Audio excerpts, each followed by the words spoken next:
Здравейте, казвам се Габриела Василева, на 15 години от град Каварна и участвам в предизвикателството I Believe Food. Днес ще ви покажа моите две рецепти за пюре от картофи и моркови и бананови мъфини с продукти с почти изтекъл срок на годност. Сега преминаваме към приготвянето на пюрето с картофи и моркови, като предварително съм сложила вода да загрява. Обелваме зеленчуците и ги нарязваме на едри парчета и ги прибавяме към водата да се сварят. След като сме нарязали зеленчуците, ги прибавяме в варящата вода и добавяме една лъжица сол. Така, започваме с приготвянето на мъфините, като в купа смесваме едно яйце и една чаша захар. И ги разбиваме с миксера.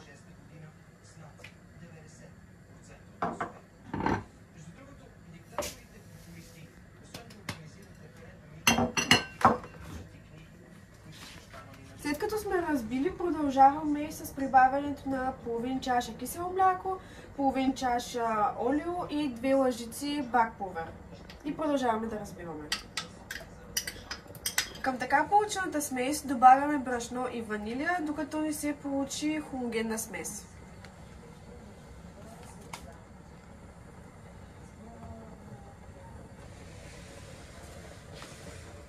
След като сместа е готова, преминаваме към бананите, обелваме ги и ги намачкваме с вилица.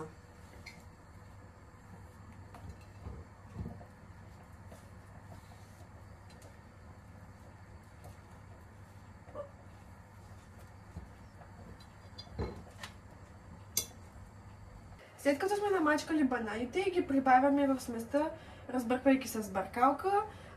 След това готовата смес изсипваме във формичките за мъфини на предварително загрята фурна и ги слагаме да се пекат за 20-25 минути. Напълнените формички поставяме във фурната да се пекат. Продължаваме с приготвянето на нашето пюре. Щом зеленчуците са се сварили, прецеждаме ги и добавяме към тях масло с черен пипер, след това пасираме. Готовото пюре пресипваме в купа и гарнираме с ситно нарязан лук и марданос.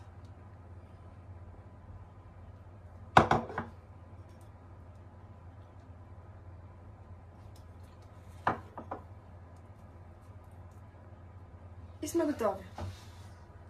Надявам се моите предложения да ви харесват.